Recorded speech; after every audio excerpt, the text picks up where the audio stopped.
In Ephesians chapter 4, verses 20 through 24, we read, "But you have not so learned Christ, if indeed you have heard him and have been taught by him, as the truth is in Jesus." And Jesus told us he is the truth. He said, "I am the way, the life, and the truth." He is the truth. And when you hear the truth, not just be aware of it, but actually hear it, receive it. Remember, Jesus said many times, "He who has ears to hear, let him hear." And so if you truly hear, if indeed you have heard him, this is where it registers in your heart, in your very being, and you get this truth. And it shapes you, it transforms you, it changes you.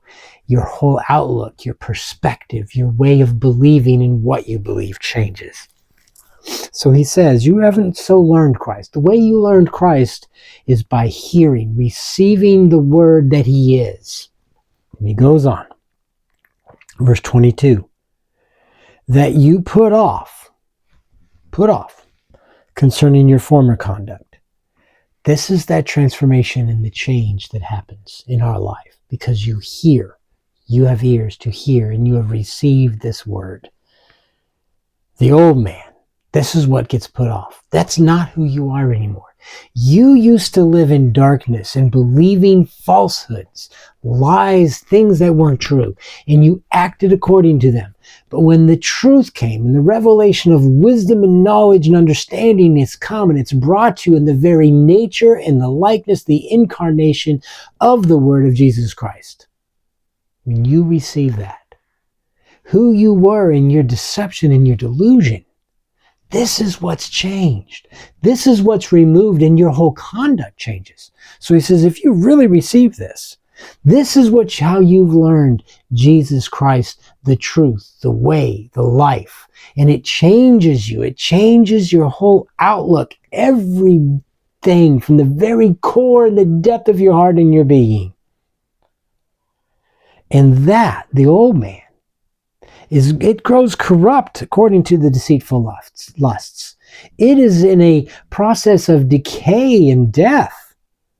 But he brings and he breathes life. And so that's where verse 23, and you be renewed in the spirit of your mind. It's how you think. It's what is true and what registers with you. Your very belief system is changed because you've been exposed to the truth, to the light, and it has come in. It's not that the light wasn't there before. It's that your eyes were closed to it, that you were covered up and you lived in the shadow of darkness because you didn't receive, because you thought you could figure it out yourself and decide what was right and wrong. And you didn't hear, but it doesn't mean that he wasn't speaking. It doesn't mean the truth wasn't declared and being declared. It's always there. Sometimes we don't listen, we don't hear, and we live in darkness. And so he says, you're renewed. This is what's renewed. It's in the spirit of your mind that you put on the new man. How? By how you think. How I think is directly connected to the revelation of truth, the revelation of God, through the incarnation and the life and the death of Jesus. That's what changes me. I receive the truth and I put on the new man, which was created according to God. And if you read back further and earlier in chapter 4, you see that Jesus is the standard and we're to grow up into him, who is the head in all things. So this new man is created in the likeness, in the similitude of God. Jesus, Emmanuel, God in the flesh with us, in true righteousness and holiness. This is the new man that you put on. And it's all about hearing. It's all about receiving the word. And the word is Jesus. That's the word.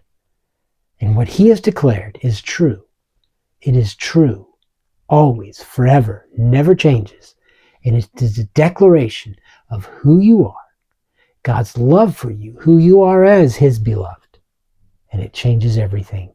Your whole belief system, your whole life is transformed. And you are no longer who you used to be. You truly are the new man, created in the similitude of God.